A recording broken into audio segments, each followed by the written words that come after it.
vimos que Deus concede esses dons de maneira graciosa, não é? Vimos até que o termo grego para dons, no Novo Testamento, ele vem da raiz da mesma palavra que significa graça, não é? Um carisma vem de caris, que é graça no grego. E vimos que, desde a concessão, passando pelo uso e até chegando aos efeitos e às realizações desses dons, é obra do Deus Trino, não é? Então, o Espírito concede diversos dons, diversas habilidades, há diversidades nos serviços, mas um só é o Senhor. Todos nós exercemos os nossos dons debaixo do senhorio de Jesus e, embora sejam muitas as realizações, mas é o mesmo Deus que opera tudo em todos. Então, isso foi uma rápida recordação daquilo que vimos até aqui. Então, vamos prosseguir. Hoje nós vamos começar com essa pergunta: qual o propósito dos dons espirituais? Com que finalidade Deus concede dons espirituais?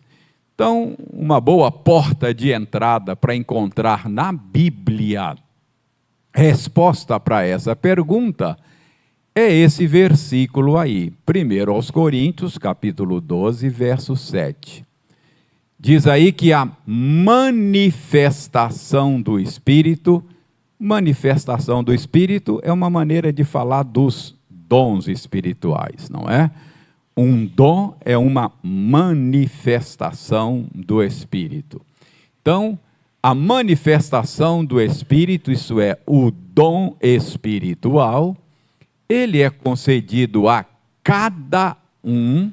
Então, cada crente recebe dons espirituais, visando o quê? Um fim proveitoso. Então, aqui a gente já tem alguma resposta bíblica para a nossa pergunta. Qual é o propósito dos dons espirituais? Qual é a finalidade? A Bíblia diz que é um fim proveitoso. Mas a gente ainda quer saber mais.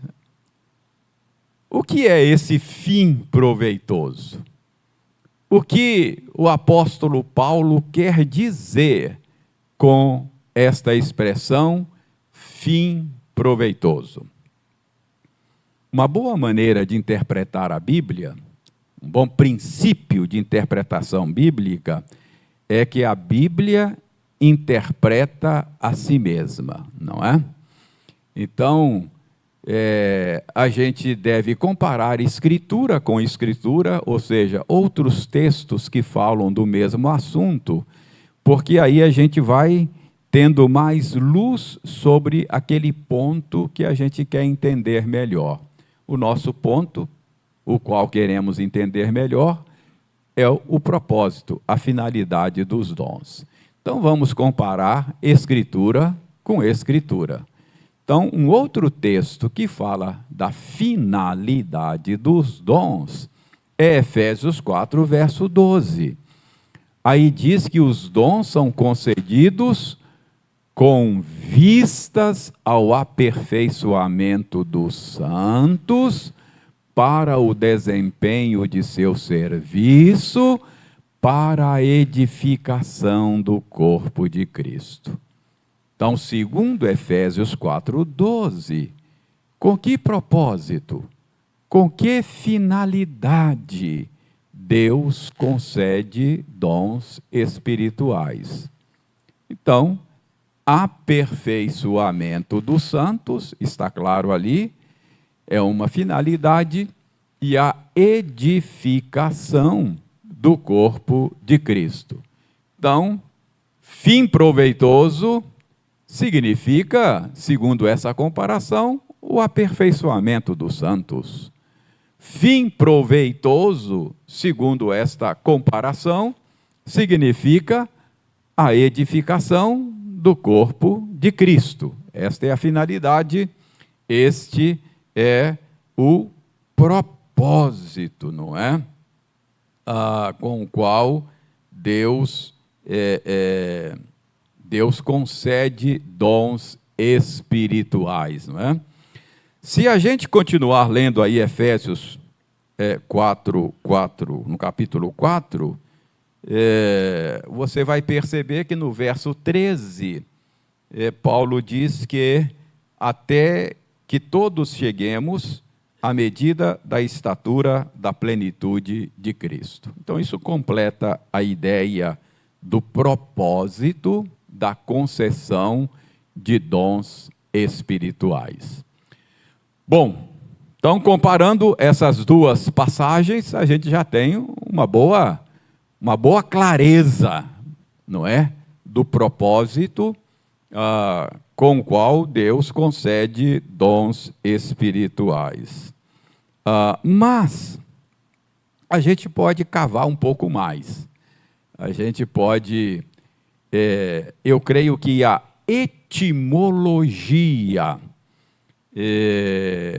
da palavra, da palavra usada no original e que é traduzida por fim proveitoso. Um fim proveitoso, se você olhar o texto no original, a palavra grega que é traduzida por fim proveitoso tem uma etimologia que pode ajudar a esclarecer melhor o ponto que estamos observando agora. 1 Coríntios 12, 7, fim proveitoso, é tradução desta palavra grega, sinferon, que significa bem comum. Essa é a ideia de bem comum. Essa palavra, sinferon, vem de um verbo grego, que é sinfero, que é um verbo formado por duas outras palavras. É um verbo composto, é uma palavra composta por duas outras palavras. Sim, que significa esse prefixo sim, significa com, junto com, conjuntamente. E fero significa levar, carregar, trazer. Portanto, sinferon significa levar junto, trazer juntamente, contribuir para, ser útil, produzir benefício. O meu ponto aqui, como é que esta etimologia ajuda a gente a entender aqui o sentido, o propósito dos dons, é que esse prefixo sim, ele comunica a ideia de associação, de cooperação. Esse prefixo sim, ele traz em si a ideia de ação conjunta. Tem muitas palavras no português que têm origem do grego e que usa esse prefixo sim. Simpatia. É o prefixo sim, e patos. Sentir. Então, ter o mesmo sentimento. Simpatia, sentir com. Não é? Sinfonia. É um conjunto de sons, não é? Sincronia. Sim, a ideia de junto, conjunto, cronos é tempo, daí vem cronologia, cronômetro, não é? Então, sincronia é ao mesmo tempo. Nas Olimpíadas você ouve falar do nado sincronizado. As nadadoras ou os nadadores fazem movimentos iguais ao mesmo tempo, não é? Tudo sincronizado. Entendeu a ideia do sim aí, nessa etimologia? Então, quando Paulo diz que os dons são concedidos visando um sinferon, um fim proveitoso, significa dizer que os dons são concedidos visando o bem comum, abençoar o todo. A ideia é de algo que contribui conjuntamente para o benefício do todo. Então, o que eu estou querendo mostrar para vocês agora é que a etimologia da palavra que Paulo usa aqui já sugere a ideia de cooperação, a ideia de mutualidade. Está claro isso? Então, com que propósito Deus concede dons? À luz disso aí, podemos dizer, para um fim proveitoso. Que fim proveitoso é esse? O aperfeiçoamento dos santos, a edificação do corpo de Cristo. Então, a gente já pode tirar algumas conclusões aqui, não é? Por exemplo, você não é o beneficiário do seu dom. O seu dom não é concedido para que você tenha destaque, proeminência, privilégios. Para que Deus habilitou você com esse dom? Para que Deus equipou você com esse dom? Visando bem comum, visando um fim proveitoso. Não é para que você tenha destaque, receba honras e privilégios.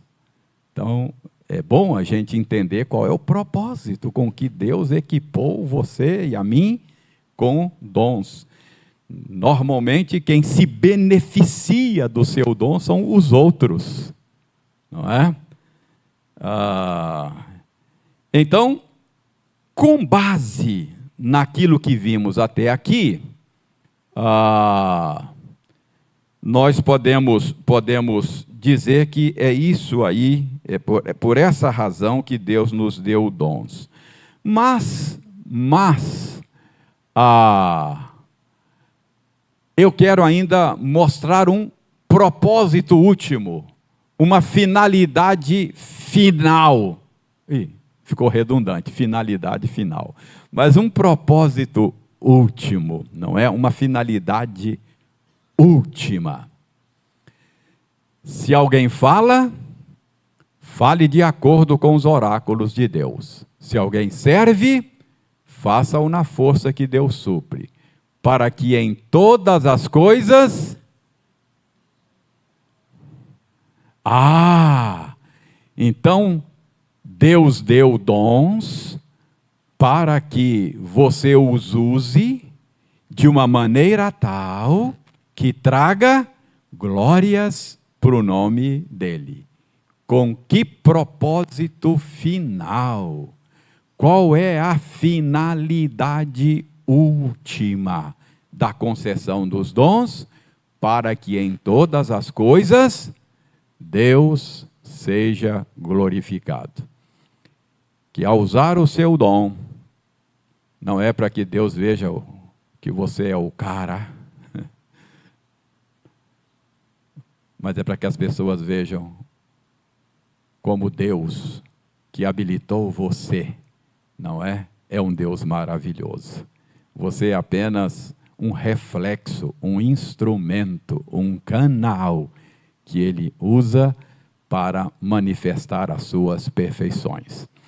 Então, diante de tudo isso, eu creio que a gente pode elaborar a resposta dessa maneira aí, não é? O propósito dos dons é o quê? Equipar os crentes para que o corpo de Cristo seja edificado por meio do ministério de todos eles e Deus seja glorificado. Então, eu creio que essa é a resposta da Escritura. Para que Deus concedeu dons? Esse é o propósito. Tranquilo aí? Tranquilo? Podemos prosseguir? Podemos ir para a próxima pergunta? Próxima pergunta. Quantos e quais são os dons espirituais? Quantos e quais são os dons espirituais? Irmãos, na Escritura, no Novo Testamento, nós temos aí 1, 2, 3, 4, 5 listas de dons. Então, se você for pesquisar na sua Bíblia, você vai encontrar 5 listas de dons. O Wildeir leu conosco aqui hoje uma delas, uma lista que está em Romanos 6, Romanos 12, 6 a 8. Nós lemos de 1 a 8 para você ter a ideia do contexto, mas a lista mesmo está aí nos versos 6 e 8. Então, vamos dar uma olhadinha nestas listas e ver quais são os dons que são revelados na Escritura. Dá para ler ali? Dá, não dá? Dá? Então, já lemos Romanos 12, de 1 a 8. Vamos reler Romanos 12, 6 a 8. Romanos 12, 6 a 8. Alguém leia para nós?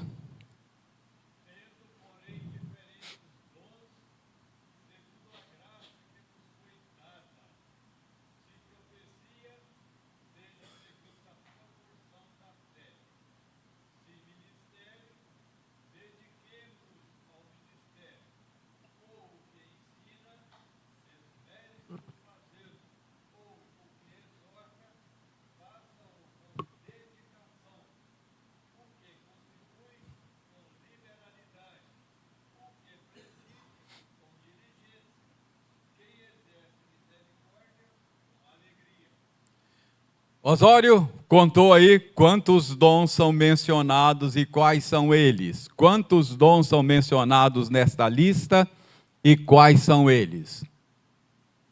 Profecia, ministério, o que ensina, esmere-se no fazê-lo, exortação, contribuição, liderança e quem exerce misericórdia faça com alegria, não é? Então, nós temos aí nesta lista 7 dons, não é? São mencionados aí pelo apóstolo Paulo. Vamos dar uma olhadinha na outra lista. A outra lista está em 1 Coríntios 2, 12, 8, 10, não é? Alguém leia 1 Coríntios 12, versos 8 a 10.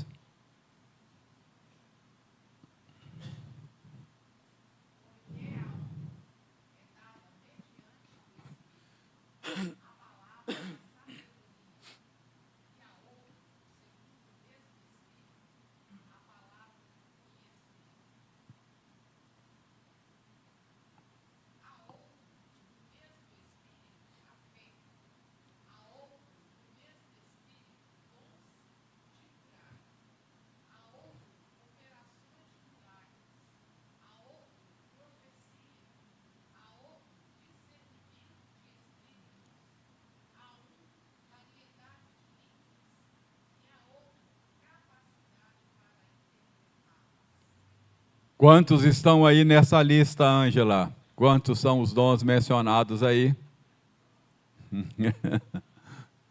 Palavra de sabedoria, palavra de conhecimento, fé, dom de curar, operações de milagres, profecia, discernimento de espírito, variedades de línguas, interpretação.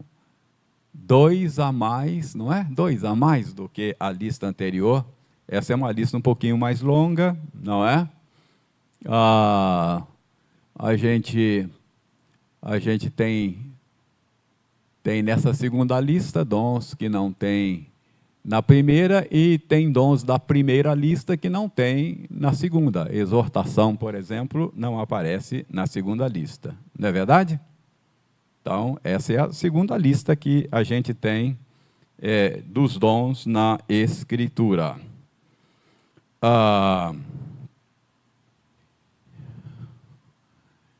1 Coríntios 12, 28. Já projetado lá, alguém leia.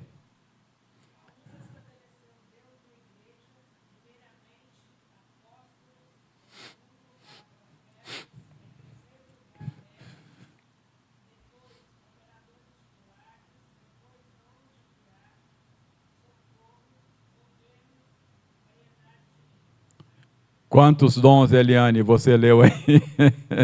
Não, tem que fazer pergunta fácil, né, Eliane? Essa é difícil, né? Oi. Apóstolos, profetas, operação de milagres, dons de curar, socorros, não é? Governo e variedade de línguas, não é? Então, alguns dons desta lista aparecem na segunda, tem dons nessa terceira que talvez apareça aí na primeira. Governo, liderança, talvez seja mais ou menos a mesma habilidade dada pelo Senhor. Enfim, temos aí essa terceira lista com nomes de dons, não é? Então, são 8 dons, isso. Próxima lista, Efésios 4:11. Nós temos uma outra lista aí, ó.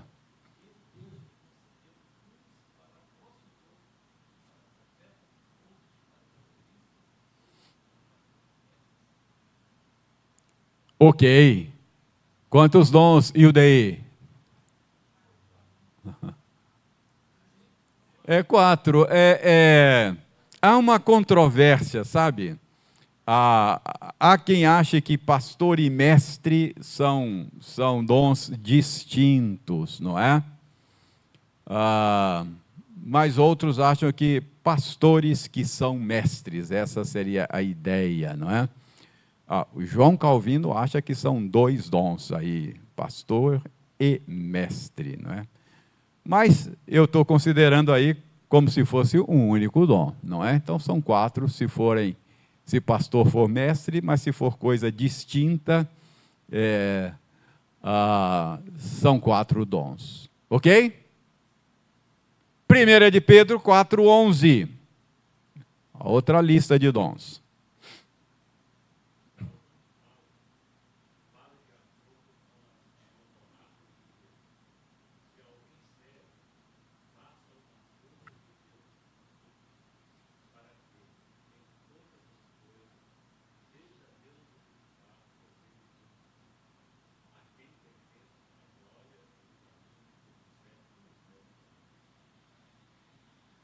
Carlinhos, quantos dons são mencionados aí?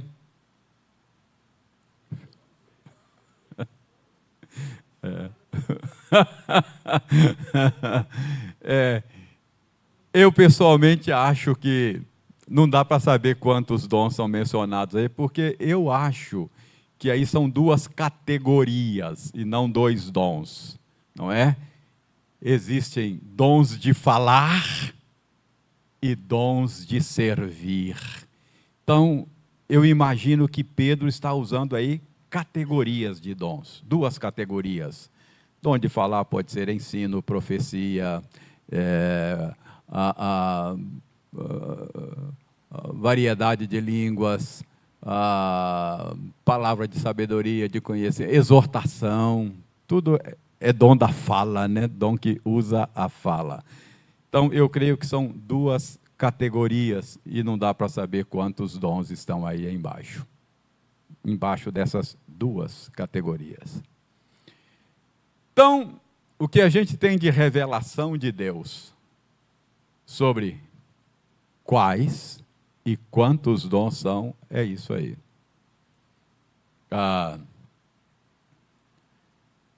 Agora veja bem, considerando que essas listas não coincidem, considerando que talvez Pedro esteja usando ali categorias de dons, isso tem levado os estudiosos à conclusão, eles chegam à conclusão de que essas listas não são exaustivas. São apenas uma amostragem, não é? Cada escritor, dependendo do que deseja, apresenta uma amostragem. De fato, não são listas exaustivas. Então, é possível até que haja dons, habilidades que Deus concede aos seus servos que não estejam mencionadas aí. Mas, como nós não temos revelação de Deus sobre isso, a gente não sabe exatamente quais são esses que não aparecem nessas listas. Eu, pessoalmente, acho que elas não são exaustivas e é possível que haja habilitações que não estejam aí. Percebe como é que a coisa vai ficando difícil? As duas últimas aulas serão mais difíceis ainda. Oi.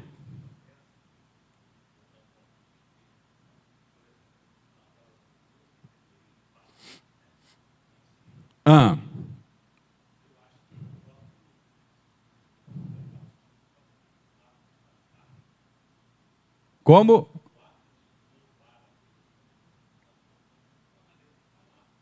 Sim, sim.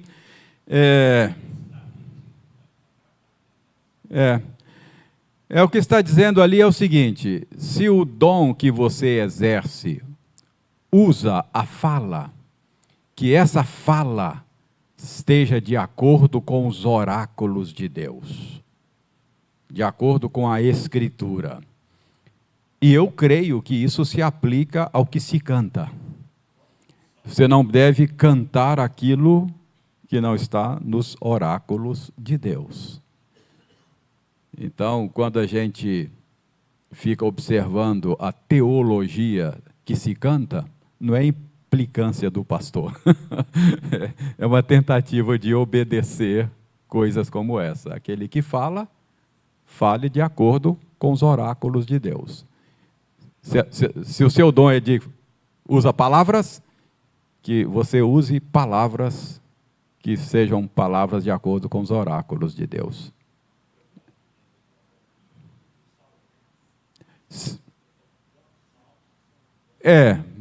Muitos deles eram cânticos, sim. Uhum.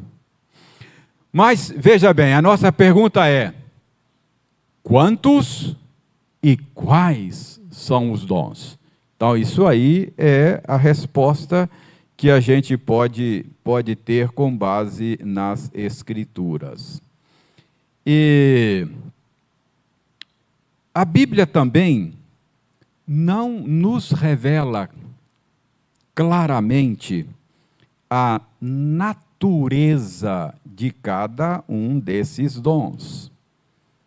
Ou seja, não é fácil a gente saber como cada um desses dons funciona na prática. A operação de cada um deles não é coisa muito fácil de saber, não é? Mas veja bem, existem alguns dons mencionados aí que eu creio que eles são autoexplicativos, não é? Então não é difícil você imaginar o que um dom de ensino faz, não é? É autoexplicativo. O que um dom de ensino faz? Ensina, ué. Então ele é autoexplicativo, não é? É óbvio que a gente precisa fazer ressalvas, por exemplo, sobre o dom de ensino. O dom de ensino, o dom espiritual de ensino, refere-se ao ensino de um conteúdo específico, que é o Evangelho, não é? Então, não é ensinar qualquer conteúdo. Então, ele é sobrenatural no que diz respeito ao seu conteúdo. É o mistério de Deus que esteve oculto e Deus nos revelou em Jesus Cristo. E foi explicado para nós pelos apóstolos. Então, não é ensinar qualquer conteúdo, é o ensino de um conteúdo específico, o Evangelho. E é uma habilidade sobrenatural, dada pelo Senhor. Nós fizemos distinção aqui entre, por exemplo, um dom espiritual e treinamento, não é? Um dom espiritual e talento. Então, uma pessoa que tem o talento da oratória, é claro, ele pode usar esse talento quando exercer o seu dom espiritual em público, não é? Então, esse talento vai ajudar, vai ser usado. Treinamento, se ele tem formação, treinamento em didática, isso de alguma maneira vai ser utilizado. Mas essa habilidade é dada de maneira graciosa, poderosa e sobrenatural pelo Espírito Santo. E o resultado da operação desse dom, do exercício dele, é mais do que o enriquecimento intelectual daqueles que são ministrados. O Evangelho é poder de Deus. A palavra de Deus é vida. Então, a vida abundante é comunicada pelo exercício desse dom. A pessoa não se torna apenas mais culta, mais informada, quando é beneficiada por esse dom, mas ela se torna mais santa. O amor cresce, a esperança se fortalece, a fé é firmada, entendeu? Quer dizer, dá para você saber que o dom de ensino, como é que ele funciona? Ensina.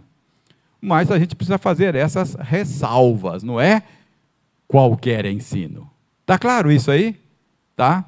Então, alguns desses dons, a gente consegue imaginar como é o funcionamento deles na prática, não é? Porque eles são autoexplicativos. Por exemplo, outro dom aí, autoexplicativo, né? Contribuição. O que esse dom faz? Contribui. Contribui, não é? Significa dar de suas posses, dar dos seus bens para auxiliar os outros, não é? Fizemos aqui a distinção entre dom espiritual e dever cristão, lembram? E eu disse que existem deveres que têm dons correspondentes, e a gente precisa fazer essa distinção. Contribuição é também um dever, não só um dom. Então, todos são chamados a contribuir, não é? Deus ama a quem dá com alegria. Mas quando se fala de dom espiritual, É gente que faz isso assim com uma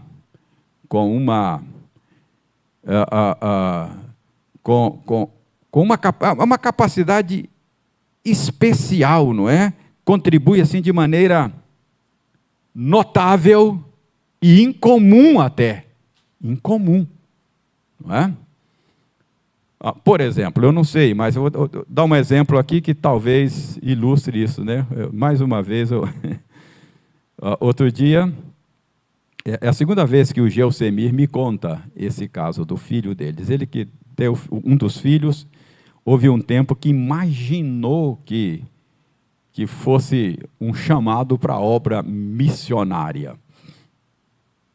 E ainda jovem, praticamente um adolescente, juntou dinheiro, juntou com um colega e foi conhecer um campo missionário na Argentina. Mas depois chegou à conclusão de que não era exatamente isso que Deus queria da vida dele. E o Gelsemir me contou isso ontem de novo. Estávamos conversando lá no velório, o pai da Arlete, ele, o reverendo Lucas, e esse assunto veio à tona lá na nossa conversa. Mais uma vez ele falou disso, e essa é uma possibilidade, mas ele disse que o filho achou que fosse isso e tal, mas depois ele mesmo disse para o filho, acho que você não tem perfil não, acho que não é isso que Deus quer de você não. E realmente não era, ele não é um missionário hoje, nesse sentido que a gente costuma usar o termo missionário, não é? Mas desde que ele foi lá a primeira vez, ele se envolveu de tal maneira com aquele campo, ele visita outras vezes lá, e ele dá um suporte financeiro ao campo, do próprio bolso, para manter lá o missionário, as suas necessidades, e busca recursos e tal, e etc. E ontem eu estava conversando sobre isso, e como eu estou com essas coisas na cabeça nesses dias, não é? Eu pensei, quem sabe esse menino não tem o dom de contribuir, não é? Pode ser, de maneira especial, indivíduo, não é? Então, há o dever de contribuição, e aqueles que, de uma maneira assim, notável, não é? Evangelista, talvez seja também um dom autoexplicativo, não é? Não é difícil você imaginar. Também você tem o dever de dar a razão da esperança que há em você, de falar do Evangelho às pessoas. Todos nós temos o dever. Mas, à luz do que estamos vendo, o Senhor capacita de maneira especial pessoas no corpo de Cristo que, de uma maneira especial, com uma desenvoltura tal e com resultados às vezes surpreendentes, proclamam as boas novas da salvação aos incrédulos, não é? Então, todos nós devemos estar preparados para compartilhar a esperança que há em nós. Mas tem alguns que têm o dom especial, não é? Para esse tipo de serviço no corpo de Cristo. Fazem com uma naturalidade, com uma desenvoltura, com um senso de realização, tem um prazer em fazer isso, não é? E são usados de maneira especial. Então, é uma habilidade que Deus dá, não é? Dom de ajuda, também acho que é autoexplicativo, não é? O que o dom de ajuda faz? Ajuda, ué. Ajuda, não é? Mas sabe o que eu tenho entendido? Que essa habilidade dada por Deus, tem pessoas que são assim, talhadas, gostam de ajudar. Eu creio que normalmente são pessoas que gostam de serem lideradas, receber comando, não é? Às vezes pode ser até mal interpretada, não é? Acha que é sem iniciativa e tal. Tem certos dons que a pessoa toma iniciativa, né? Quem tem dom de liderança, por exemplo, talvez sejam pessoas que são mais fáceis, mas talvez aquelas pessoas que Deus preparou para serem ajudadoras, dom de ajuda, seja aquele tipo de cristão que gosta de receber. Como é que você quer que eu faça? Você faz assim, assado, tal. E a gente precisa de gente assim, não é? E sente bem, eles gostam. Eles preferem até, não é? Preferem até estar mais nos bastidores, não é? Não, reverendo, eu prefiro ficar lá na cozinha, eu prefiro fazer as coisas assim mais nos bastidores. O que o senhor quer que eu faça? Eu me sinto melhor assim. Gente que foi talhada para isso, preparada por Deus para, e é uma bênção, não é? É uma bênção você ter gente assim no corpo de Cristo. Deus é muito sábio, não é? Muito sábio. Então, alguns dons são assim, são autoexplicativos.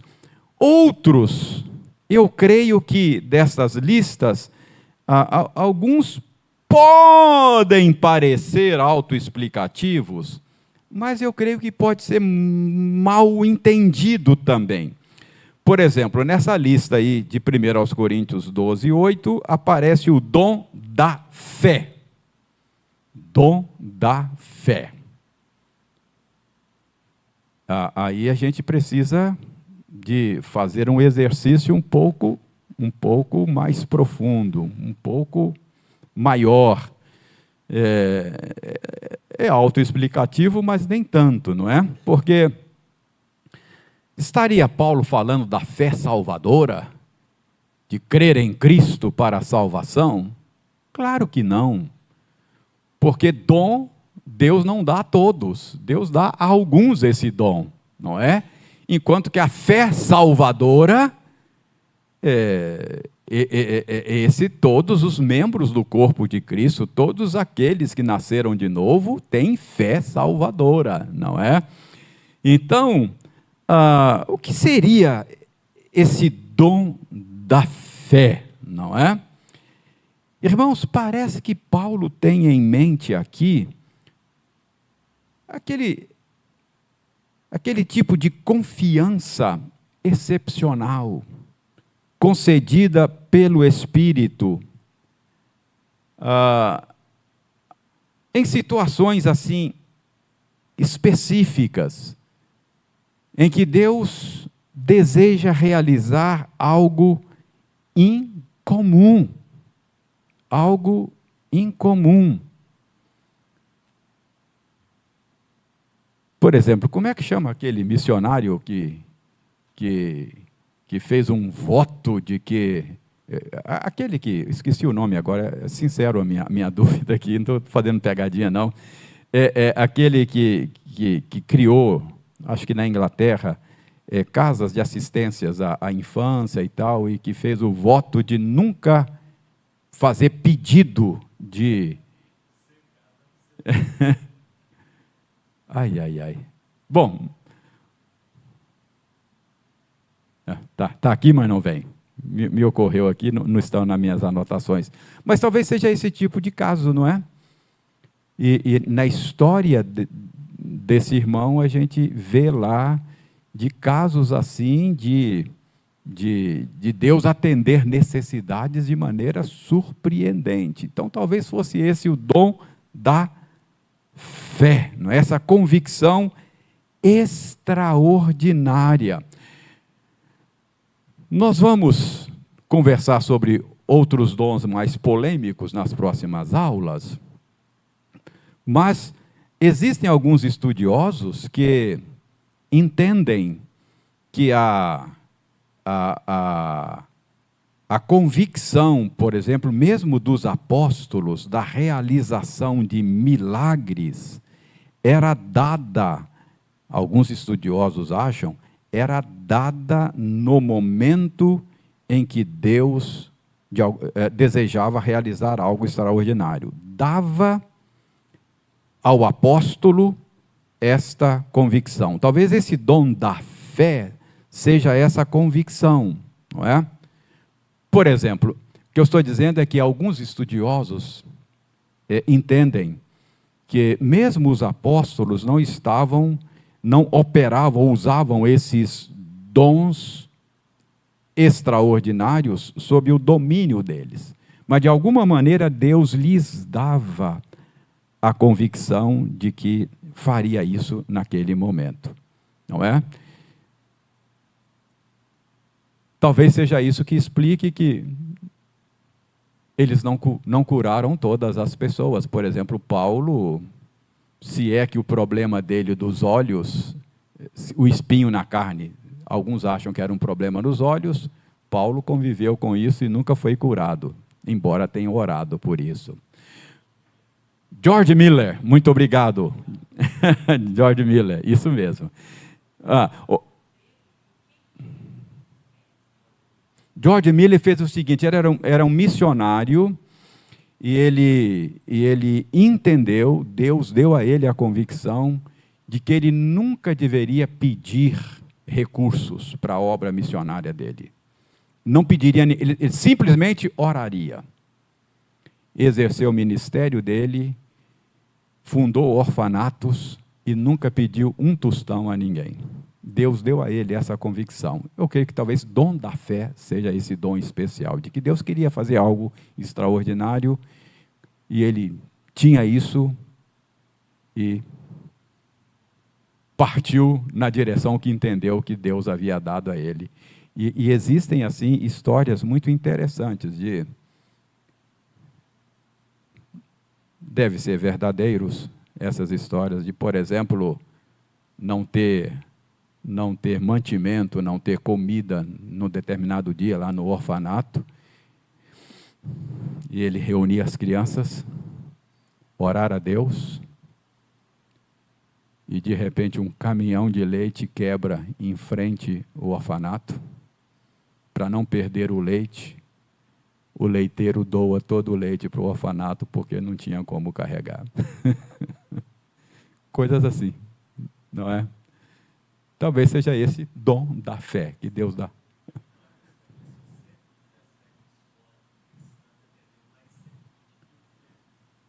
Atendeu mais de 120 mil crianças com essa convicção no coração. Não peço um tostão a ninguém, eu só vou orar.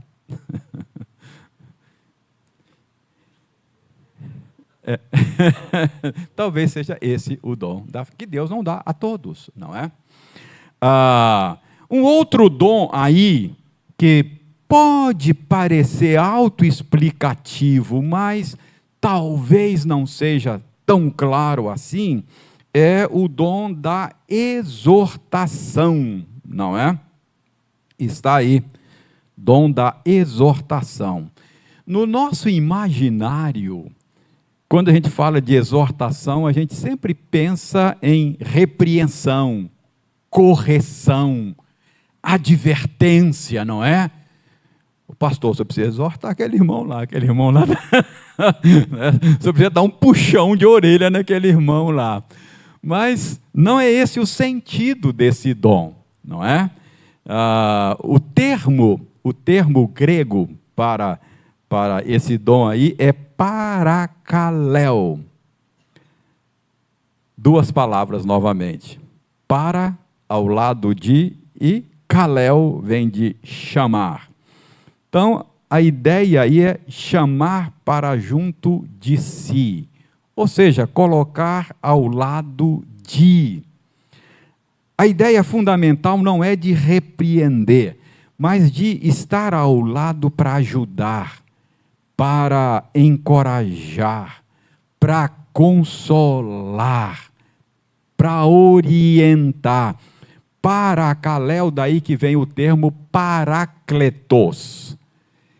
Em algumas Bíblias antigas, mesmo no português, usa o termo parakleto para falar do Espírito Santo. Quando Jesus falou, é bom que eu vá, para que eu envie o outro Consolador. Isso é, o outro Parakletos. Então, ele seria, vocês não vão ficar sozinhos, virá um outro para estar ao lado de vocês, para consolar vocês, encorajar vocês, guiar vocês. Então, a ideia de exortar é a ideia de consolar. Então, Deus coloca gente assim no corpo de Cristo, gente que tem essa habilidade, não é? de encorajar aqueles que estão desanimados. Isso é um dom, por exemplo, um pregador ou um professor de escola dominical que foi habilitado com esse dom de exortação, isso vai refletir nas suas aulas, nos seus sermões, não é? Mesmo nas suas conversas, é sempre alguém que tem uma palavra de encorajamento, esse dom para o ministério de aconselhamento bíblico, isso é ouro, não é? Pessoas que lutam contra o pecado, às vezes, precisam de encorajamento. A luta é ferrenha. Tem hora que dá vontade de jogar a toalha, desistir. Não, eu não consigo. Um bom conselheiro que tem dom de exortação é uma bênção na vida da igreja. Alguém que encoraja, que não é, ajuda.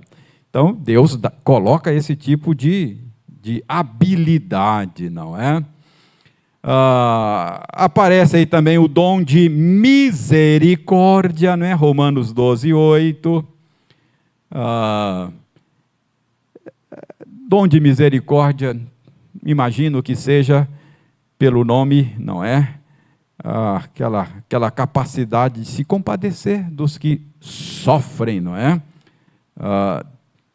Todos os cristãos têm o dever, não é? De ser compassivo como Jesus, não é? Compaixão. Mas tem aqueles que têm um jeito especial de ministrar a gente que sofre, a sofredores, gente que... Então, Deus dá a certos irmãos, a certos membros, essa habilidade especial e que fazem isso com grande naturalidade. Então, aparece aí dom de governo, liderança, não é? Administração, são dons correlatos, enfim, dons aí que são autoexplicativos, outros nem tanto, e existem outros dons nesta lista que são mais difíceis de definir com precisão. Eu acho que eu vou parar aqui, porque agora eu ia ajudar vocês, vou deixar para a próxima aula. Palavra de sabedoria e palavra de conhecimento. São dons que não é muito fácil definir a natureza deles, como é que eles operam, não é? Então, por exemplo, existem setores da igreja que acham que esse dom, palavra de sabedoria e palavra de conhecimento, é aquela capacidade sobrenatural de descobrir coisa na vida dos outros. Pecado, doença. Então, há setores da igreja que quando o pregador fala, o irmão ali está com um problema no fígado, nem ele sabe, tal. O cara tem essa capacidade, dom da sabedoria, dá uma palavra de sabedoria, de conhecimento. Então, ele discerne essas coisas. Seria isso mesmo? Se não é isso, o que é? Não é? Então, para explicar esses dons, a natureza deles, eu vou dar aqui as minhas razões e base bíblica, mas demoraria aqui uns 15 minutos, eu não vou tomar o tempo de vocês, a gente retoma na próxima aula. Teremos mais 2 aulas ainda, e aí eu quero tentar responder, é curso breve, né? Como é que eu descubro o meu dom? Eu preciso descobrir meu dom? Alguns acham que não precisa, você vai exercê-los mesmo sem saber. Preciso? E como é? todos os dons estão sendo concedidos hoje, isso divide a igreja hoje. Esse assunto é muito polêmico, então alguns entendem, há um grupo que é chamado de cessacionista, que alguns dons cessaram a operação deles, outros acham que são chamados de continuista, acham que todos os dons estão sendo concedidos hoje, não é? E, se tiver tempo, nessas duas últimas aulas, uma palavra sobre dom de línguas e dom de profecia. Então, a partir de agora, nós vamos entrar no aspecto mais polêmico e controverso do assunto. Obviamente, o nosso desejo é edificar a igreja, não é criar polêmica, nada disso. É edificar a igreja e ir até onde a Bíblia nos deixa ir, e aquilo que a gente não sabe, a gente deixa sobre a mesa, não é?